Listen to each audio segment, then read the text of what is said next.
बच्चों नमस्कार। सभी को नमस्ते। क्या आपको मेरी आवाज़ साफ सुनाई दे रही है और मेरी विजुअल तस्वीर आपको सही दिख रही है क्या?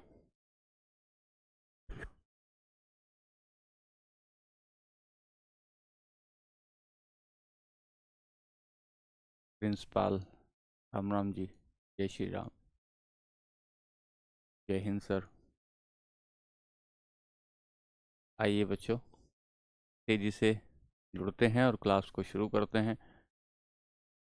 Good afternoon. Very good afternoon.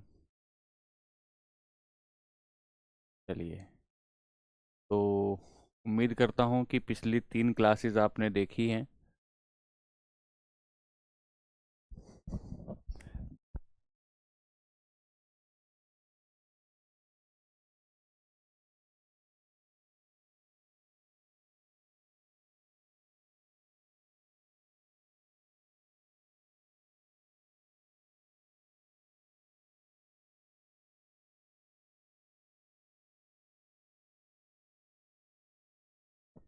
पिछली 3 क्लासेस जो हमारा बेसिक चल रहा है उस बेसिक को आपने देखा ही होगा और कोशिश करेंगे और बेहतर तरीके से पढ़ाएंगे, धीरे धीरे पढ़ाएंगे। हाँ, धीरेन्द्र धीरे पढ़ाएंगे भाई, कोई दिक्कत नहीं है, बहुत धीरे पढ़ाएंगे। अब तो हम लोग बैच में आ गए हैं तो ऐसी कोई तकलीफ नहीं है ना बच्चों? चलो, कोई तकलीफ नहीं है। आइए शुरू करते हैं पढ़ाई, है ना? हाँ, साफ साफ लिखेंगे और बहुत अच्छे से पढ़ाएंगे। आप चिंता ना करें, एक एक बात आपके दिमाग में यहीं डाल देंगे। कोशिश करेंगे आपको घर जाकर रिवीजन करने की, ज़्यादा दिमाग लगाने की कोशिश ना, आपको परेशानी ना उठानी पड़े। पूरी पूरी कोशिश रहेगी कि एकदम धमाकेदार तरीके से आपको पढ़ाया जाए, ठीक है? चिंता ना करिएगा। तो मैं कल की बताता हूँ आपको कि कल हम लोगों ने यहाँ पढ़ा था। हम लोग 1 सेकंड 2 सेकंड में सिर्फ इतनी बात करेंगे कि हम लोग यहाँ आ गए थे कि फोर्थ और 5 अवस्थाएं होती हैं, चौथी और पांचवी अवस्था होती हैं। और जो पांचवी अवस्था होती है वो बहुत ठंडी जब स्थिति आ जाती है, -273 डिग्री के टेम्परेचर पर अगर किसी चीज को ठंडा किया जाता है ना बच्चों, तो वो उसे हम कहते हैं कि ये आपकी बोस आइंस्टाइन कंडेंसेंट की स्थिति आ गई। यहाँ से आगे बढ़े थे तो हमने अवस्था परिवर्तन की बात की थी कि कैसे अवस्था परिवर्तन हो जाता है, कैसे चेंज आ जाता है किसी भी मैटर में। और चेंज आने के लिए आपने कहा कि सर, अगर आप किसी भी ऑब्जेक्ट, किसी भी मैटर को, चाहे वो ठोस हो, चाहे वो द्रव हो, चाहे वो गैस हो, हर का एक मेल्टिंग पॉइंट होता है। आप उसे गलनांक बिंदु देते हैं। आप उसे टेम्परेचर देंगे तो वो ठोस चीज हो सकता है कि द्रव में बदल जाए, और द्रव चीज हो सकता है कि भाप में बदल जाए। तो हमने कल एक बात कही थी कि अवस्था परिवर्तन हम लोग पढ़ रहे थे। आइए एक बार मैं आपको रिवीजन के साथ लेकर चलता हूं, टॉपिक पर सीधे आते हैं, इधर उधर की बात किए बगैर। तो हमने कहा था अवस्था परिवर्तन, साफ साफ लिखेंगे, बेफिक्र रहिएगा। अवस्था परिवर्तन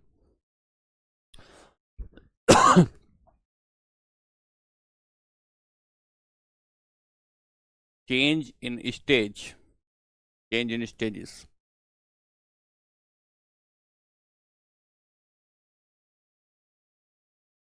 स्टेट्स ऑफ मैटर।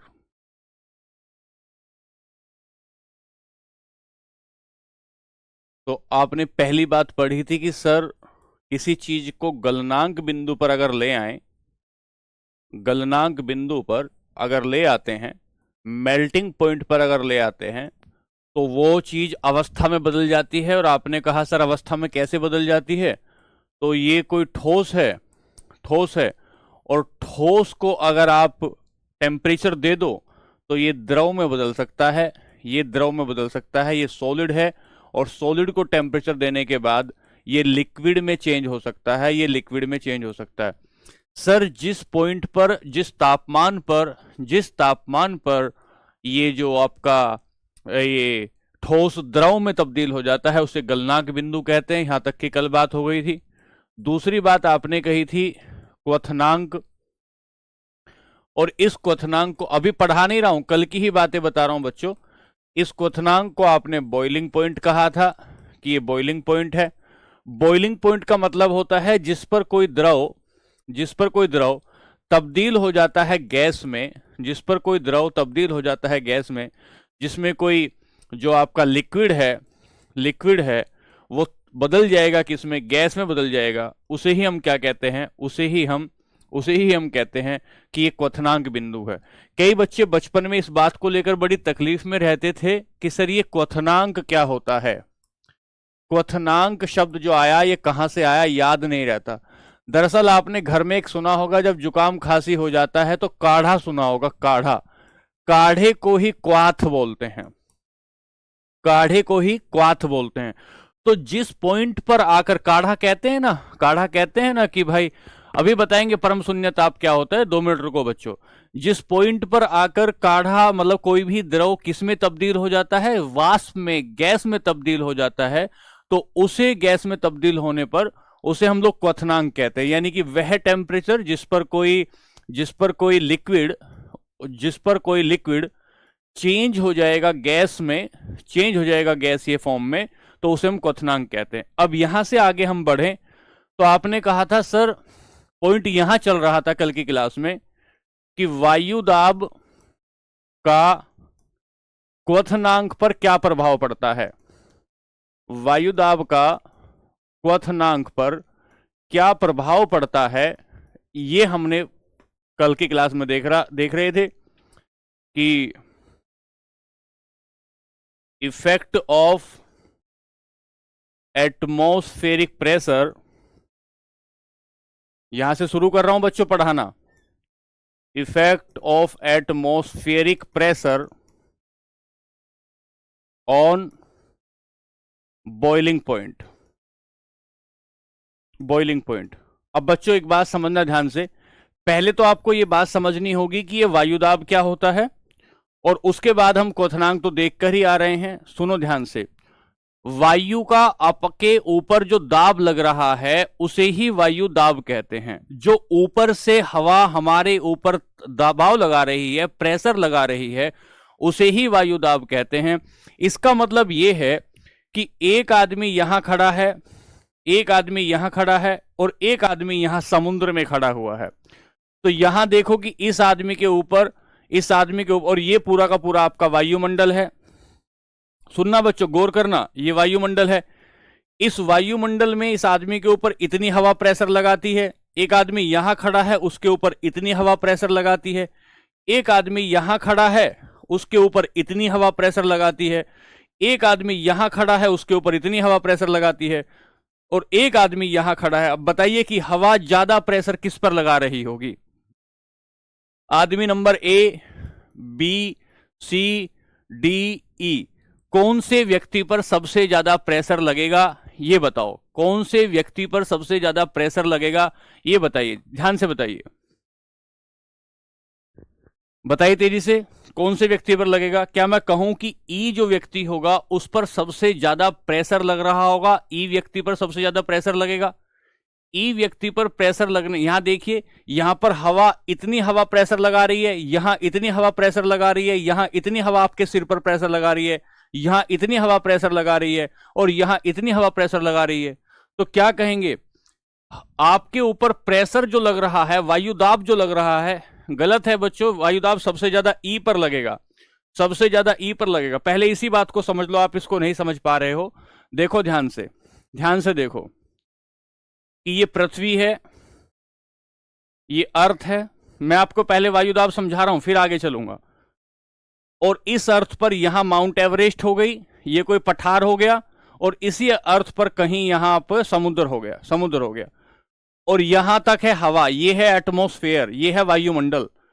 तो यहां पर ये हवा केवल प्रेशर लगा रही होगी, और यहां पर आदमी जिसके सिर पर, जो आदमी यहां बैठा है उसके सिर पर इतनी हवा प्रेशर लगा रही है, जो आदमी यहां बैठा है उसके ऊपर इतनी हवा प्रेशर लगा रही है।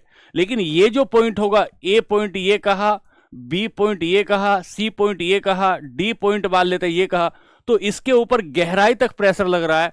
तो यहां पर आप एक बात निकाल कर लेके आएंगे, एक कंक्लूजन निकालेंगे कि जैसे जैसे हाइट बढ़ रही है ऊपर की तरफ, ऐसे ऐसे प्रेशर कम हो रहा है। जैसे जैसे हाइट ऊपर की तरफ बढ़ रही है, वैसे वैसे वायुदाब में कमी आ रही है। वैसे वैसे वायुदाब में कमी आ रही है। कब कमी आ रही है? जैसे जैसे हाइट बढ़ती है, हाइट के बढ़ने पर वायुदाब में कमी आती है। वायुदाब में कमी आती है। ये बात आपको समझ में आई? तो अगर कोई व्यक्ति यहां बैठा हुआ है, कोई व्यक्ति यहां बैठा हुआ है, देखिए यहां कोई व्यक्ति बैठा हुआ है, उसकी ये अपनी गाड़ी है और इस गाड़ी में यहां बैठा है और उसको यहां लेकर चलता है, ऊपर की तरफ लेकर चलता है, ऊपर की तरफ लेकर चलता है। इसका मतलब ये होता है कि वायुदाब धीरे धीरे उस व्यक्ति के ऊपर कम लगना शुरू हो गया। शरीर का जो खून है, शरीर का जो खून है वो भी हमारी नसों पर भीतर से एक वायुदाब लगाता है। शरीर का खून भी हमारी नसों पर भीतर से एक फोर्स लगाता है और ये जो ऊपर से वायुमंडल दाब है ये भी फोर्स लगा रहा है। तो हमारी जो नस है, हमारी जो नसें हैं, जो बारीक बारीक वेन्स हैं, संतुलित रहता है। खून ने भीतर से फोर्स लगाया, बाहर से हवा ने फोर्स लगाया, बाहर से हवा ने फोर्स लगाया, तो क्या होता है? क्या होता है कि खून बाहर नहीं आता, नसों के खून बाहर नहीं आता। लेकिन क्या होता है, अगर बाहर से प्रेशर कम होना शुरू हो जाए, बाहर से प्रेशर कम होना जाए, तो खून नसों के भीतर ज्यादा दबाव लगाना शुरू कर देगा, नसों के भीतर ज्यादा दबाव लगाना शुरू कर देगा।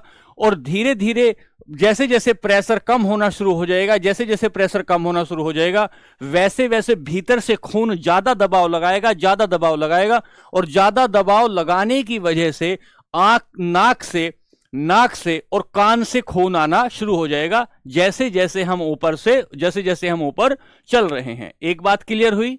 यहां तक बात क्लियर हुई? ठीक है, हम पेन व्हाइट वाला रखेंगे। अब दूसरी बात सुनना, अगर हम यहां कोई मछली है, समुद्र तल पे कोई मछली है, ये कोई मछली है जो समुद्र तल पे है, पेन व्हाइट वाला लेते हैं। सुनो बच्चों, ये एक मछली है जो समुद्र में तैर रही है, जो समुद्र में तैर रही है। अगर हम इसे नीचे से ऊपर लेकर आते हैं, इसे हम नीचे से ऊपर लेके आए, तो अगर नीचे से ऊपर लेकर आते हैं तो ऊपर आने पर वायुदाब कम होगा, वायुदाब कम होगा। और अगर वायुदाब कम होता है तो इसका मतलब क्या होता है? इसका मतलब होता है कि शरीर से इसके जो नसें हैं, नसें फट जाएंगी, क्योंकि खून का दाब ज्यादा हो जाएगा, खून का दाब ज्यादा हो जाएगा। और खून का दाब ज्यादा होने से नसें फट जाएंगी, फट जाने पर यह मछली मर सकती है। अभी तक सिर्फ मैंने इतना बताया कि ये जो वायु दाब है इसका क्या प्रभाव होता है। अब मैं चलता हूं अपने कंसेप्ट पर, अब मैं चलता हूं यहां कि वायुदाब का क्वथनांक पर क्या प्रभाव होता है। तो आइए ध्यान से सुनिए कि जैसे जैसे लिखिए पहाड़ों पर खाना जल्दी पक जाता है क्योंकि, लिखिए हेडिंग डालकर लिखिए, क्योंकि ऊंचाई पर जाने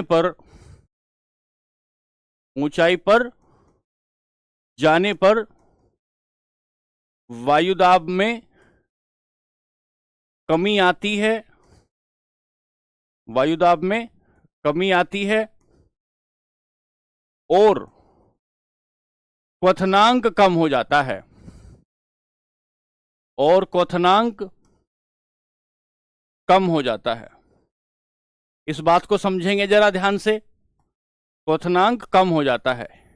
बच्चे गलती से क्या करते हैं, इसका क्वथनांक बढ़ा देते हैं, इसका क्वथनांक बढ़ा देते हैं, इसका क्वथनांक बढ़ा दे। अब ध्यान से सुनना, जरा सुनो बच्चों, ध्यान से सुनना, मैं क्या बताने की कोशिश कर रहा हूं कि जैसे जैसे आप ऊपर गए तो वायु, ये आपने कहा ये आपका कोई बर्तन है, इस बर्तन में ये पानी भरा हुआ है, बर्तन में पानी भरा हुआ है।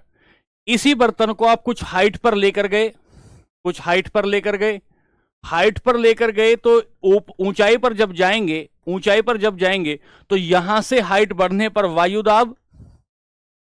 वायुदाब कम हो जाएगा।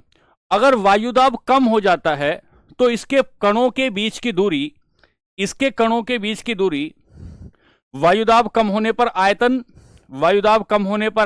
बढ़ जाएगा। यहां के वायुदाब पर इतना आयतन था, अब सुनना कि यहां इसके पार्टिकल के बीच में इतना गैप है, यहां इसके पार्टिकल के बीच में इतना गैप है और यहां इसके पार्टिकल के बीच में इतना गैप है। इसका मतलब यह हुआ कि जैसे ही वायुदाब कम हो गया, जैसे ही वायुदाब कम हो गया, ऐसे ही आयतन बढ़ जाता है। वायुदाब कम होने से आयतन बढ़ जाता है। आयतन बढ़ने का मतलब क्या है? कणों के बीच की दूरी बढ़ जाती है, की दूरी बढ़ जाती है, distance of between the particle बढ़ जाती है। ठीक है, और जैसे ही डिस्टेंस बढ़ जाती है, जैसे डिस्टेंस बढ़ जाती है, तो हम कहेंगे अब ये कम तापमान पर उबलना शुरू कर देता है। तो अगर 100 डिग्री सेंटीग्रेड पर पानी उबलता है, अब ये 95 डिग्री सेंटीग्रेड पर पानी उबलना शुरू हो जाता है, तो हीट कम जाती है, हीट कम जाती है, हीट कम जाती है।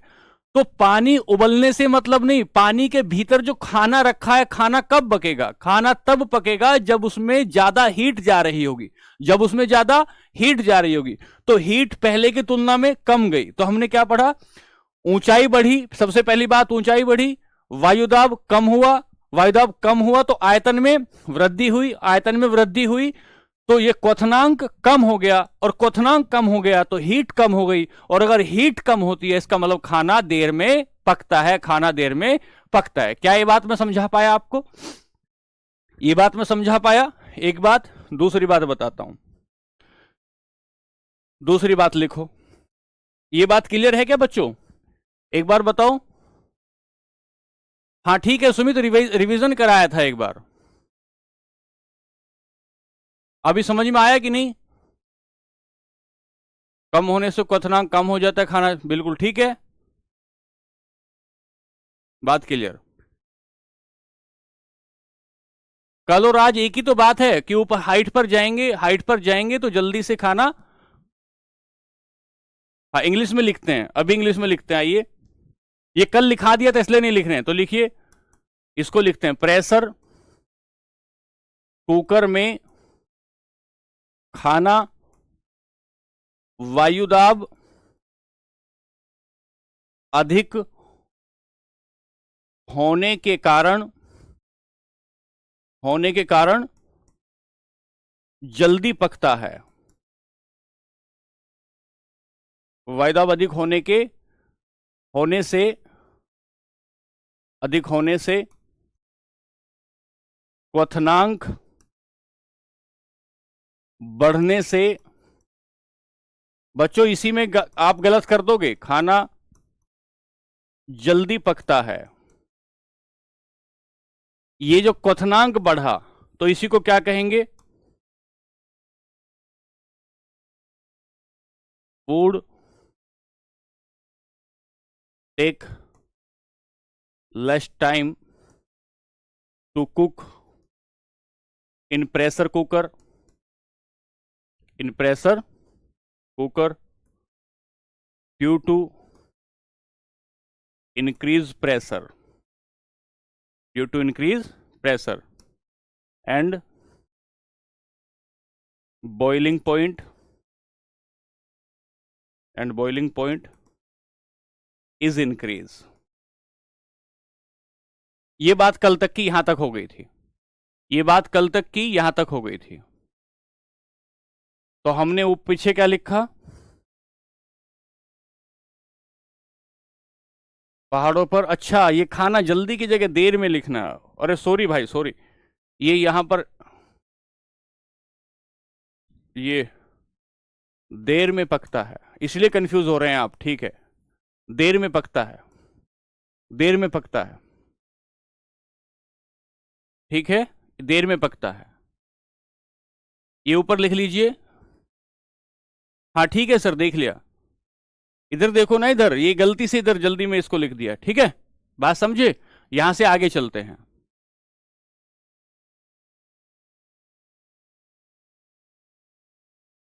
बात ठीक है? हाँ चेक कर लिया है।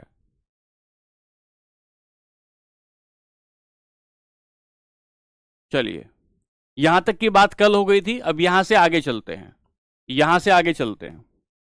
चलिए अब सुनिए ध्यान से, अब सुनिए ध्यान से बच्चों।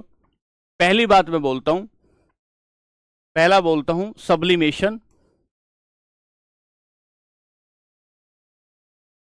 लिखेंगे, हेडिंग डालें सब्लिमेशन, जिसे ऊर्ध्वपातन कहते हैं। हेडिंग डालें ऊर्ध्वपातन कहते हैं, ऊर्ध्वपातन कहते हैं। यहां से सुनो ध्यान से, ऊर्ध्वपातन कहते हैं। हाँ मैं देख रहा हूं, चैट देख रहा हूं। ऊर्ध्वपातन या सब्लिमेशन कहते हैं। सब्लिमेशन का मतलब क्या है? जब कोई ठोस बिना द्रव में गए हुए, जब कोई ठोस बिना द्रव में गए हुए, बिना द्रव में गए हुए एकदम से गैस में तब्दील हो जाता है, गैस में तब्दील हो जाता है, इसे हम लोग सब्लिमेशन कहते हैं। सब्लिमेशन का मतलब क्या होता है? हम लोग पढ़ रहे हैं द्रव की अवस्थाएं, हम लोग पढ़ रहे हैं द्रव की अवस्थाएं, और द्रव की अवस्थाओं में हमने देखा कि कोई भी पदार्थ एक अवस्था से दूसरी अवस्था में तब्दील हो जाता है।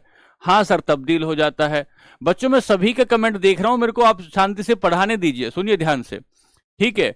तो हमने कहा कि द्रव की अवस्थाएं हमने देखी, और द्रव की अवस्थाओं में एक एक जो मैटर होता है वो दूसरे अवस्था में तब्दील हो जाता है।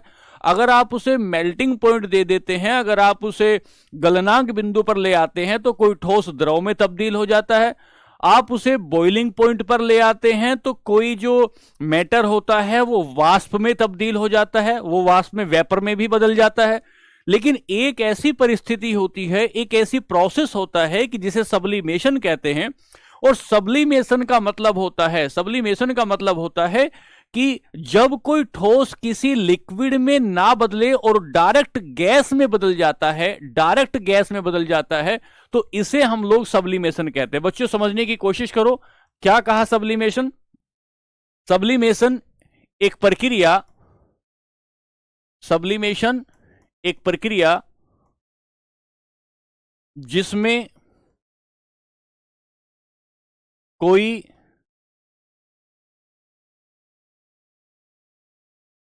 ठोस पदार्थ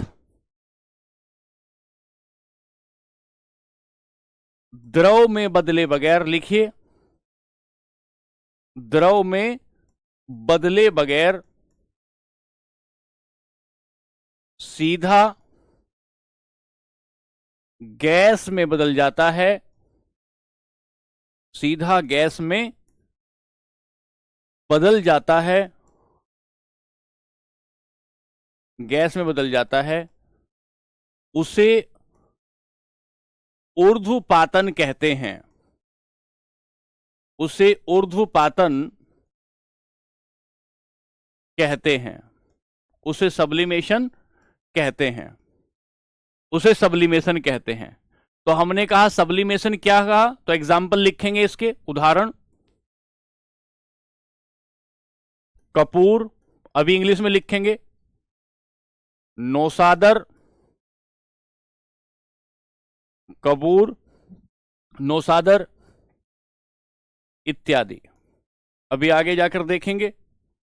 तो कपूर को आपने छोड़ा, कपूर को आपने छोड़ा, और जैसे ही आपने कपूर को छोड़ दिया, कैम्फर बोलते हैं, जैसे आपने कपूर को छोड़ दिया, और कपूर को छोड़ने के बाद वो डायरेक्ट वाष्प में बदल जाता है, एकदम से गैस में बदल जाता है, द्रव में जाए बगैर, तो उसे हम लोग ऊर्ध्वपातन कहते हैं। यहां आप नेप्थलीन की गोलियां भी लिख सकते हैं, नेप्थलीन की गोलियां, ये भी इसका एक एग्जाम्पल है। तो अगर पूछे कि ऊर्ध्वपातन कैसी स्थिति होती है, तो एक ऐसा प्रक्रिया, अमोनियम क्लोराइड को हम लोग नौसादर कहते हैं। एक ऐसी प्रक्रिया जिसमें कोई ठोस द्रव, जिसमें कोई ठोस द्रव में बदले बगैर, द्रव में बदले बगैर किसमें सीधा गैस में बदल जाता है, तो उसे हम लोग ऊर्ध्वपातन कहते हैं। नौसादर को जो है आपका अमोनियम क्लोराइड कहा जाता है। ठीक है, अंग्रेजी में लिखें इसे एक बार, एक बार अंग्रेजी में लिखें, sublimation a process in which a matter change, a solid matter change, a solid matter change, solid matter directly change into gaseous form is called sublimation।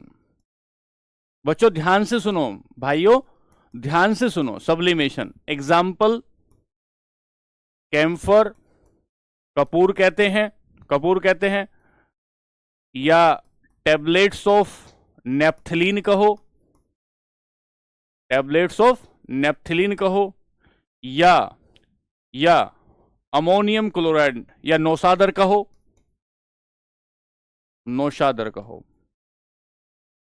ये बात हो गई। यहां तक हमने पढ़ी कि हमने सब्लिमेशन को देखा। अब यहां से आगे चलें, भैया समझ में आ जाएगा, एक बार आप ध्यान से पढ़ने की कोशिश करो, समझ में आएगा, निश्चित रूप से समझ में आएगा। यहां से आगे मैंने आपको कल बताया था ना बच्चों कि समझ में क्यों नहीं आएगा, एक एक बात समझ में आएगी। आप शांति के साथ, मैं आपका फाउंडेशन तैयार कर रहा हूं, पहले बेस तैयार कर रहा हूं। जैसे ही आपका बेस तैयार हो जाएगा, आप देखेंगे कि फिर सिलेबस आपका बहुत तेजी से आगे बढ़ेगा। अगर आपका पहले बेस तैयार नहीं होता है, 2 मिनट में आपको बता देता हूं, क्योंकि बच्चे कह रहे हैं, कोई कह रहा है समझ नहीं आ रहा, कोई कह रहा है, मैं कह रहा हूं कि मैं आपका बेस तैयार कर रहा हूं। अगर बेस तैयार नहीं होगा तो फिर आपकी केमिस्ट्री में कभी मजबूती नहीं बन पाएगी। और यदि आप केमिस्ट्री में मजबूती बनाना चाहते हैं तो आपको मेरे साथ पहले बेस देखना पड़ेगा।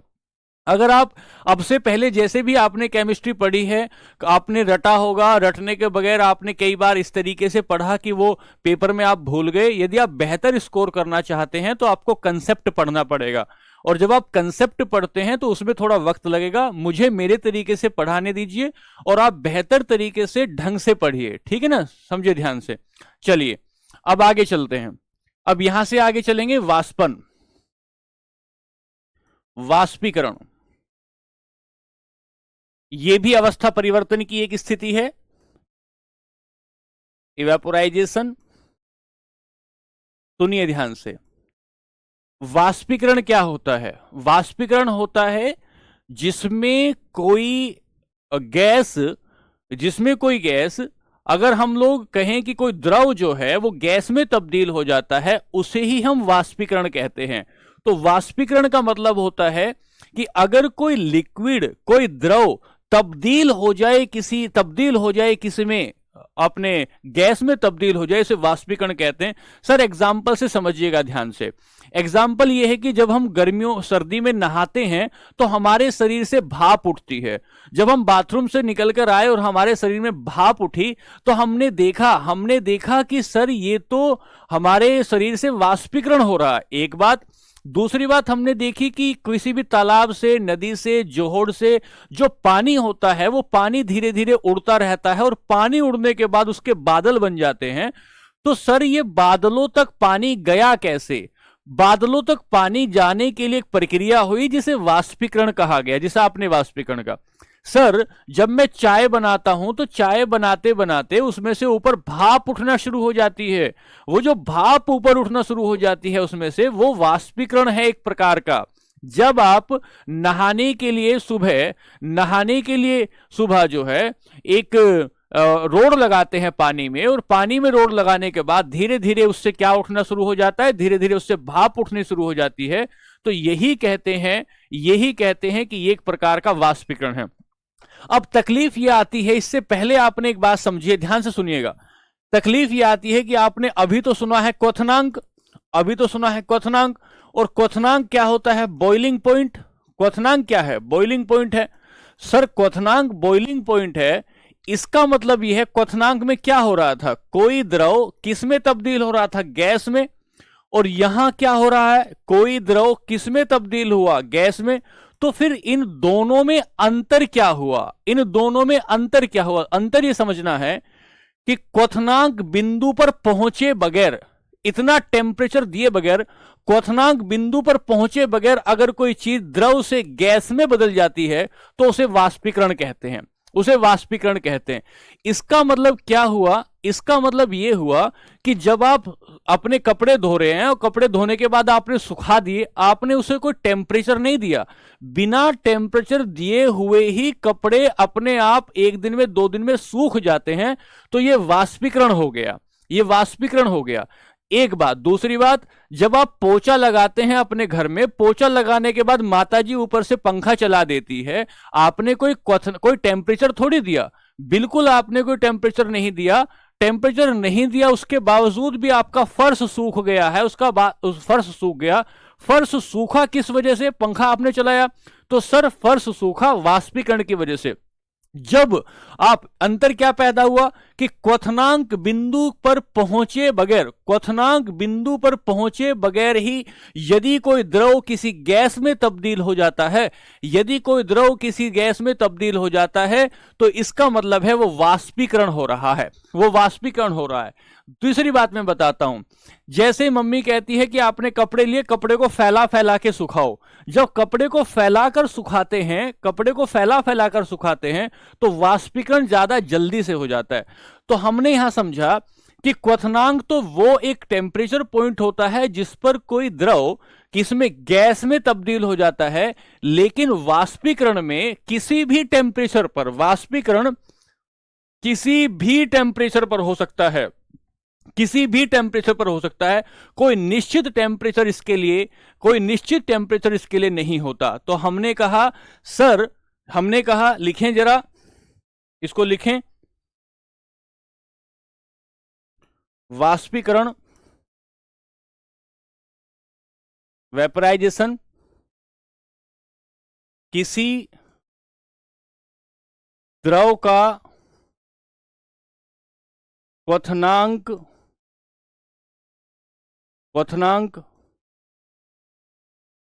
बिंदु से कम तापमान पर गैस बन जाने की प्रक्रिया वाष्पीकरण कहलाती है। वाष्पीकरण, बच्चों एनसीईआरटी का बेस लेकर चल रहा हूं आपका मैं, कहलाती है, वाष्पीकरण की प्रक्रिया कहलाती है। ठीक है, वाष्पीकरण की प्रक्रिया कहलाती है।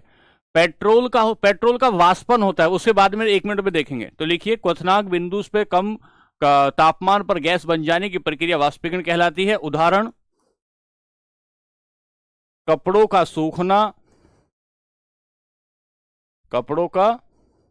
सूखना, नदी से पानी का उड़ना इत्यादि, ये वाष्पीकरण हुआ। बात समझे? अब मैं लिखवाता हूं इसका अंग्रेजी में। इवेपोराइजेशन,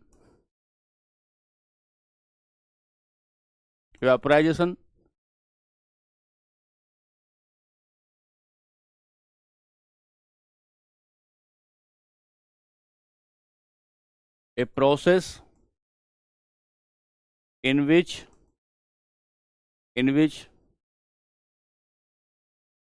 liquid change into gaseous form without on boiling point, या a process in which liquid change into gaseous form, it always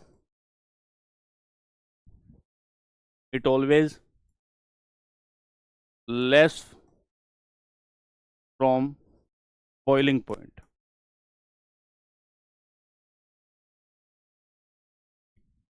example, बात समझे कि नहीं? हाँ, इंग्लिश में लिख तो रहे हैं बच्चे। एग्जाम्पल लिखें। एग्जाम्पल कि water change into water vapor, पानी में इसका बदल जाना, वाष्पीकरण हुआ, वाष्पीकरण हुआ। क्यों कंफ्यूज हो रहे हैं विवेक भाई, क्या बात है, क्यों कंफ्यूज हो रहे हैं, ऐसी क्या बात है? तो हमने लिखा without reaching at its boiling point, हाँ बिल्कुल कह सकते हैं। यहां से आगे लिखें, वाष्पीकरण को प्रभावित करने वाले कारक, फैक्टर्स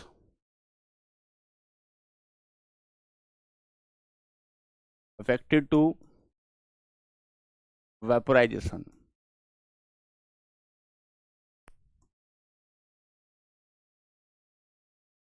पहली बात सुनिए ध्यान से, एक बात,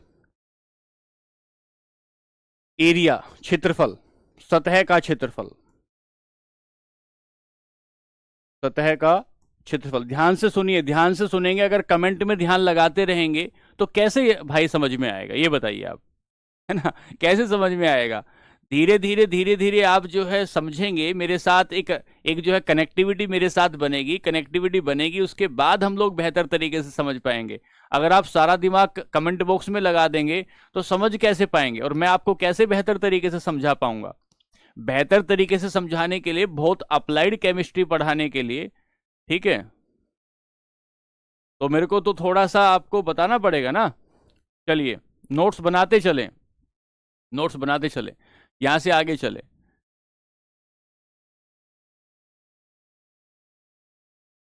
अब लिखें वाष्पीकरण को प्रभावित करने वाले कारक, तो वाष्पीकरण को प्रभावित करने वाले कारक में पहला आया area of surface. Area of surface को समझेंगे ध्यान से।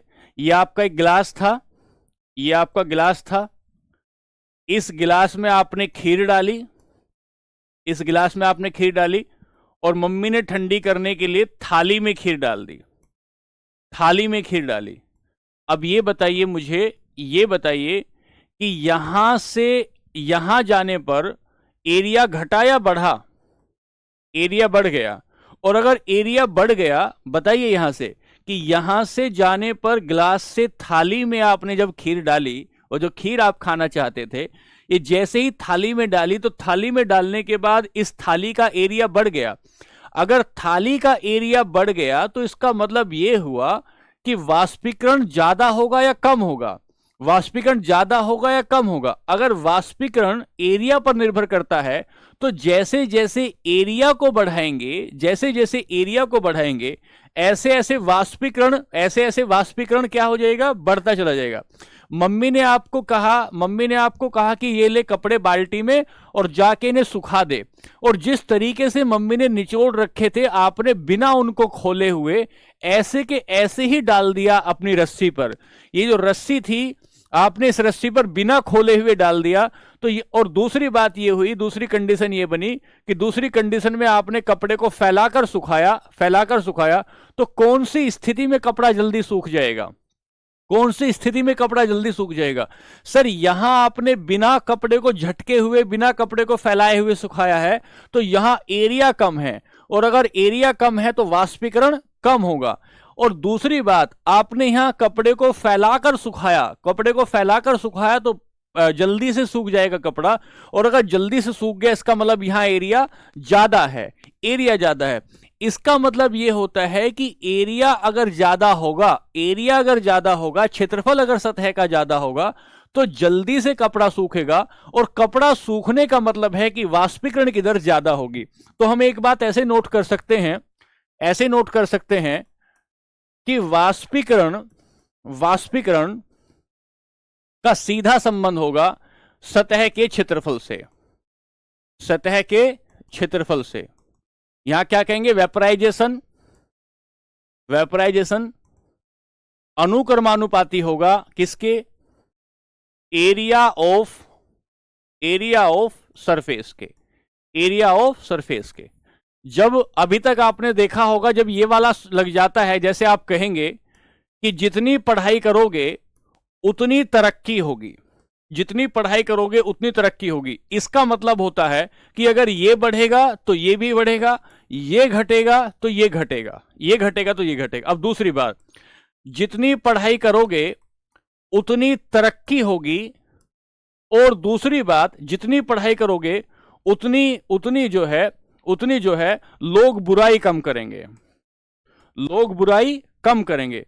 तो अब देखना ध्यान से कि बुराई का और पढ़ाई का उल्टा संबंध है, बुराई का और पढ़ाई का उल्टा संबंध है, जबकि पढ़ाई का और तरक्की का सीधा संबंध है, तरक्की का और इसका आपकी पढ़ाई का सीधा संबंध है। ऐसे कहा कि वाष्पीकरण, अगर सतह का क्षेत्रफल बढ़ जाता है तो वाष्पीकरण की दर भी बढ़ जाती है। दो बातें हो गई। और दूसरी बात पर आएंगे कि तापमान अगर बढ़ता है, तापमान के बढ़ने पर वाष्पीकरण भी बढ़ जाता है, तापमान के बढ़ जाने पर वाष्पीकरण भी बढ़ जाता है। सर्दियों में कपड़े जल्दी सूखते हैं, सर्दियों में कपड़े जल्दी सूखते हैं या गर्मियों में कपड़े जल्दी सूखते हैं? ये बताइए, कपड़े सर्दियों में जल्दी सूखेंगे या कपड़े गर्मियों में जल्दी सूखेंगे? तो हम कहेंगे सर कपड़े जो हैं गर्मी में जल्दी सूखते हैं। इसका मतलब टेम्परेचर का वाष्पीकरण से सीधा संबंध होता है। अगर टेम्परेचर बढ़ेगा तो वाष्पीकरण भी बढ़ेगा, टेम्परेचर बढ़ेगा तो वाष्पीकरण भी बढ़ेगा। दो बातें हो गई। तीसरी बात, हवा का वेग, हवा की गति। तो मुझे ये बताइए कि अगर आपने अपने कमरे में पोछा लगाया है, और आप अपने साथ उस कमरे में किसी को बैठाना चाहते हैं, बहुत जल्दी बैठाना चाहते हैं, तो क्या आप पंखा चलाएंगे या पंखा बंद कर देंगे? अगर आप पंखा अपने कमरे में जल्दी से कमरे को सुखाना चाहते हैं तो पंखा चलाएंगे या पंखा बंद कर देंगे? आपको पंखा चलाना पड़ेगा। अगर हवा की गति तेज होगी, तो इसका मतलब वाष्पीकरण भी तेज होगा। अगर हवा की गति तेज होगी तो इसका मतलब होगा कि वाष्पीकरण भी यहां तेज हो रहा होगा, वेपराइजेशन भी यहां तेज हो रहा होगा। और चौथी बात लेते हैं, पेपर में सीधा सवाल आएगा बच्चों, सीधा सवाल आएगा पेपर में। हवा में बहुत बढ़िया, कई बच्चे बहुत अच्छा जवाब दे रहे हैं, बहुत बढ़िया बहुत बढ़िया, चलाएंगे सर, क्यों नहीं चलाएंगे, पंखा चलाएंगे। हाँ, तो हमने कहा सर हवा में अगर नमी कम होगी, अगर हवा में नमी कम होगी तो वाष्पीकरण ज्यादा होगा। लिखते रहना, अगर हवा में नमी कम होगी तो वाष्पीकरण ज्यादा होगा। सर हवा में नमी का मतलब क्या है? अगर गीली हवा है तो वो नमी को कम खाएगी, और अगर सूखी हवा है तो नमी को ज्यादा खाएगी। अब मुझे ये बताइए कि लू में कपड़े जल्दी सूखते हैं, लू में गीले खेत जल्दी सूखते हैं, लू में जो है सड़कें जल्दी सूख जाती हैं, गीली सड़कें जल्दी सूख जाती हैं, देर से सूखती हैं या देर से सूखती हैं। तो मैंने कहा आपको कि अगर लू है, लू का मतलब होता है कि लू में हवा में नमी कम है, हवा में नमी कम है। अगर हवा में नमी कम होती है, हवा गीली होती है, हवा में मॉइस्चर ज्यादा होता है, तो यदि मॉइस्चर ज्यादा होगा, टेम्परेचर के बढ़ने से वेपराइजेशन बढ़ेगा। ये स्पीड ऑफ एयर जो होगी, स्पीड ऑफ एयर अगर ज्यादा हो जाएगी तो वाष्पीकरण बढ़ जाएगा। और ह्यूमिडिटी अगर हवा में नमी, अगर ह्यूमिडिटी ज्यादा हो जाएगी तो वाष्पीकरण कम हो जाएगा। लेकिन अगर ह्यूमिडिटी कम है, हवा में नमी कम है, तो वाष्पीकरण बढ़ जाएगा, वाष्पीकरण बढ़ जाएगा। बात समझे क्या? बात समझे? मैंने कहा अगर हवा में नमी ज्यादा है, नमी, बरसात की हवा बहुत जल्दी कपड़े कहां सुखाती है? बरसात की हवा कहां जल्दी कपड़े सुखाती है? भाई बरसात की हवा में तो पहले से ही नमी होती है, और अगर बरसात की हवा में पहले से ही नमी है तो वाष्पीकरण बहुत जल्दी नहीं होगा। इसीलिए लू में क्या होता है, जल्दी से कपड़े सूखते हैं तो वाष्पीकरण ज्यादा हो जाता है। खैर, हम यहां से इतनी बात समझे, 3-4 बातें मैंने आपको अभी तक समझाई। क्या समझाई? पहला आपको समझाया क्या कि सर सब्लिमेशन क्या होता है। अभी तक मैंने आपको समझाया क्या सब्लिमेशन क्या होता है। सब्लिमेशन का मतलब होता है ऊर्ध्वपातन। जब कोई चीज ठोस से डायरेक्ट किस में तब्दील हो जाती है? गैस में। कोई सॉलिड डायरेक्ट चेंज हो जाए अगर गैस में, तो इसे क्या कहते हैं? इसे सब्लिमेशन कहते हैं। ठीक है। दूसरा मैंने अभी एक और आपको बताना है, आपको बताना है सब्लिमेशन के बाद इसका उल्टा देखना है, सब्लिमेशन का उल्टा देखना है जिसे डिपोजिशन कहते हैं। सब्लिमेशन का उल्टा देखना है जिसे डिपोजिशन कहते हैं, जिसे निक्षेपण कहा जाता है। तो अगली हेडिंग आप डालेंगे किसकी? निक्षेपण की, डिपोजिशन की डालेंगे। डिपोजिशन का मतलब क्या होता है? जब कोई गैस डायरेक्ट चेंज हो जाती है सॉलिड में, जब कोई गैस डायरेक्ट चेंज हो जाती है ठोस में बदल जाती है, तो इसे हम क्या बोलते हैं? इसे हम डिपोजिशन या निक्षेपण कहा जाता है। सर कैसे समझेंगे इसको? सर कार्बन डाइऑक्साइड जो है अगर इसे हम बहुत कम टेम्परेचर दें, कार्बन डाइऑक्साइड को अगर हम बहुत कम टेम्परेचर देते हैं तो ये ड्राई आइस में तब्दील हो जाती है, ये शुष्क बर्फ में तब्दील हो जाती है, ड्राई आइस या शुष्क बर्फ में तब्दील हो जाती है। तो जैसे हमने सब्लिमेशन को समझा था, तो सब्लिमेशन होता है ठोस को गैस में तब्दील करना, और निक्षेपण होता है गैस को सॉलिड में चेंज करना। डिपोजिशन का एग्जाम्पल क्या होता है? डिपोजिशन का एग्जाम्पल होता है कि अगर आप किसी कार्बन डाइऑक्साइड को बहुत कम टेम्परेचर देते हैं तो वो कार्बन डाइऑक्साइड शुष्क बर्फ में तब्दील हो जाती है, ड्राई आइस में तब्दील हो जाती है। ये निक्षेपण का। यहां से तीसरी बात आपने समझी और वो आपने कहा इवेपोराइजेशन क्या होता है। इवेपोराइजेशन क्या होता है, वाष्पीकरण क्या होता है, और वाष्पीकरण के कितने फैक्टर होते हैं, किन किन बातों पर वो निर्भर करता है। ये सारी बातें अभी तक की क्लास में आपने समझी। बताइए यहां तक समझ में आया कि नहीं? बताइए जल्दी से। 3 बातें अभी तक मैंने आपको बताई है, सब्लिमेशन, डिपोजिशन, निक्षेपण, और तीसरी बात इवेपोराइजेशन। 3 बातें मैंने आपको बताई है। बात समझ में आई कि नहीं? निक्षेपण नहीं कर, निक्षेपण यहां बताया ना भाई, यहां बताया ना सीधा। मैंने क्या बताया? मैंने बताया कि सब्लिमेशन का उल्टा होता है, बात क्लियर है? ये उल्टा है डिपोजिशन की परिभाषा। अभी लिखेंगे, यहां तक ठीक है। अब लिखें, डिपोजिशन लिख लो, एक बार लिखो डिपोजिशन। इवेपोरेशन के बाद लिखो डिपोजिशन, यहां लिखो निक्षेपण, लिखो इसकी परिभाषा। एक प्रक्रिया जिसमें कोई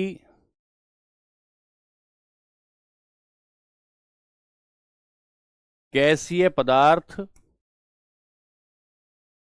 सीधे ठोस में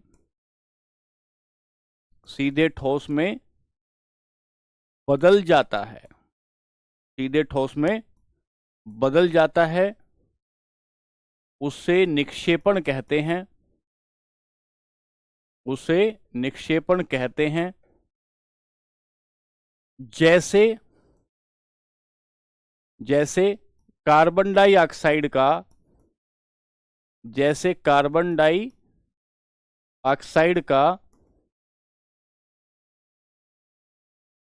शुष्क बर्फ में बदलना, शुष्क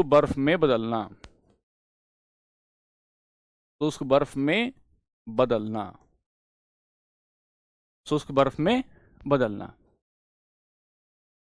ठीक है, तो लिखें अंग्रेजी में, ए प्रोसेस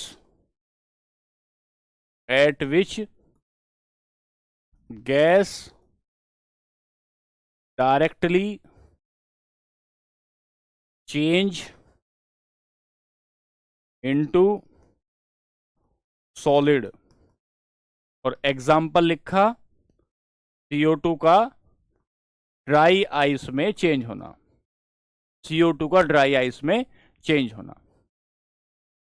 बात ठीक है? ये बताया CO2 का ड्राई आइस में चेंज होना। यहां से आगे लिखें। अब हम लोग इसका दूसरा टॉपिक शुरू कर रहे हैं, दूसरा टॉपिक शुरू कर रहे हैं और वो लेंगे हम लोग मिश्रण।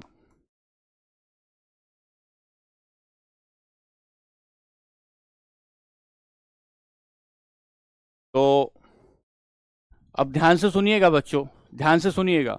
पिछली क्लास में मैंने आपको, जो पहली क्लास हमारी हुई थी, उस पहली क्लास में मैंने पदार्थ का वर्गीकरण किया था, क्लासिफिकेशन ऑफ पदार्थ का वर्गीकरण किया था, क्लासिफिकेशन ऑफ मैटर किया था क्लासिफिकेशन ऑफ मैटर।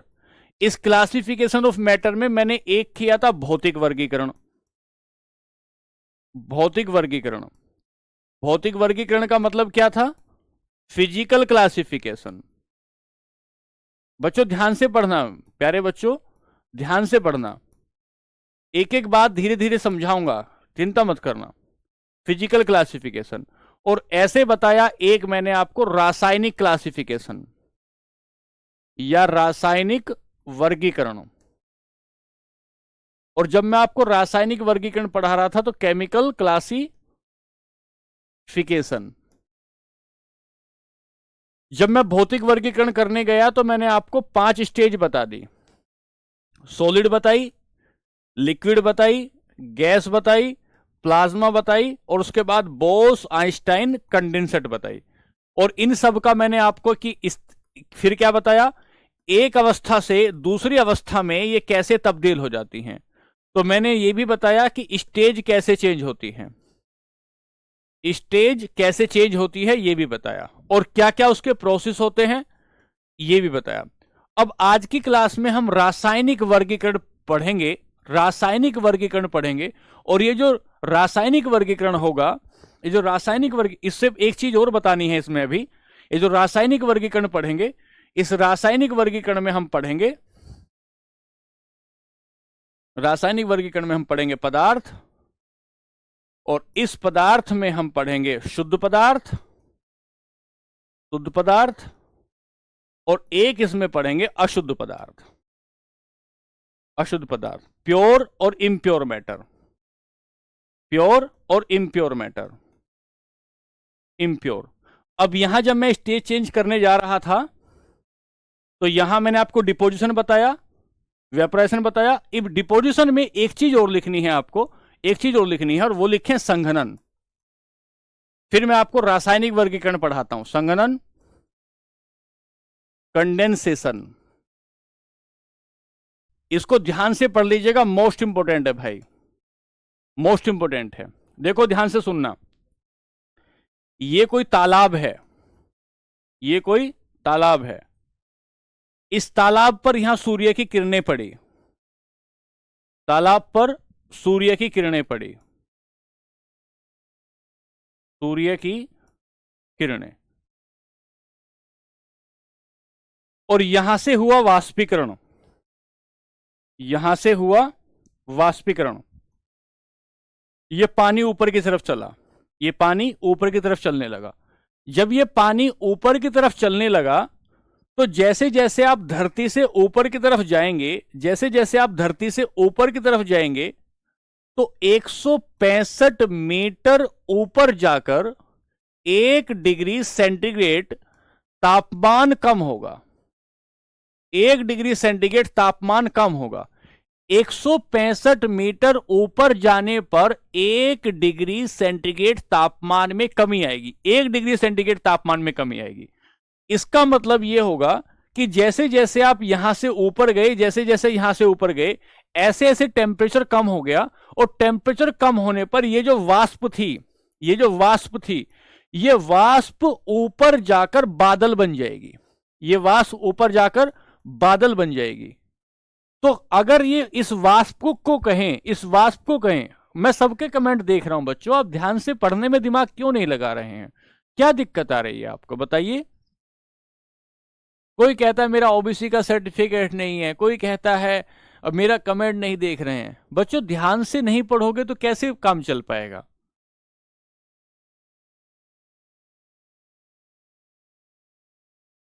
कैसे काम चलेगा? अब मैं आपको समझाने की कोशिश कर रहा हूं, मैं आपको समझाने की कोशिश कर रहा हूं।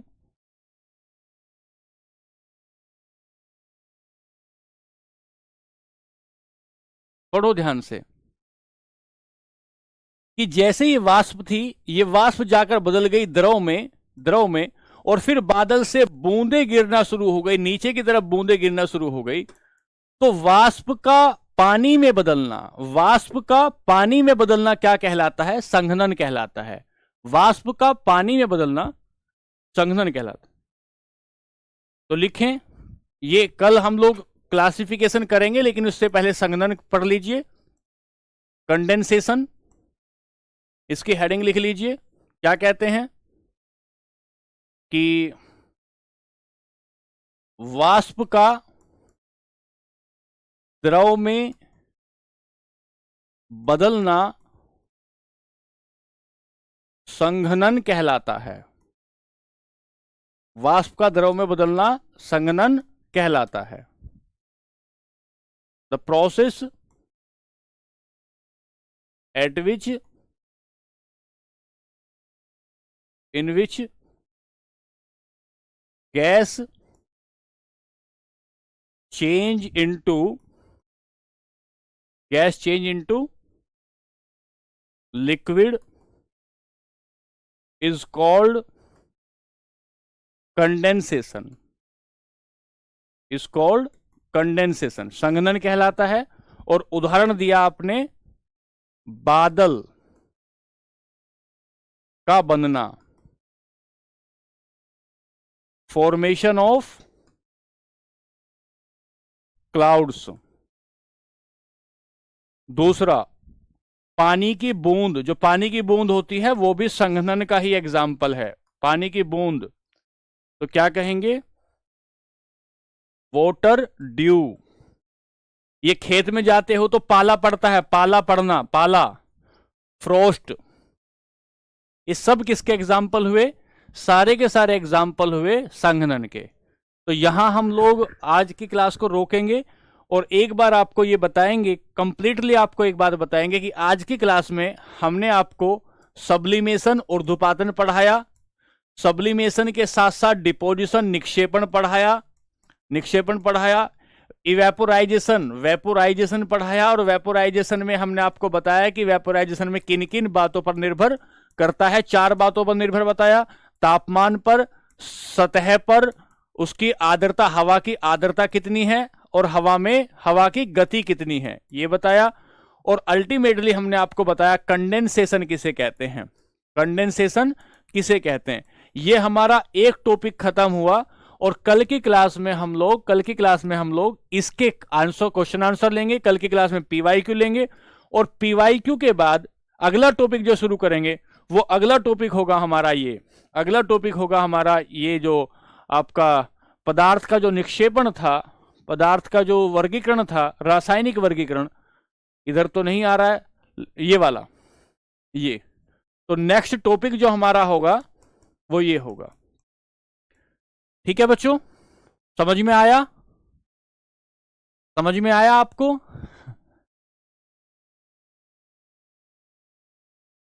चलिए फिर कल मिलते हैं।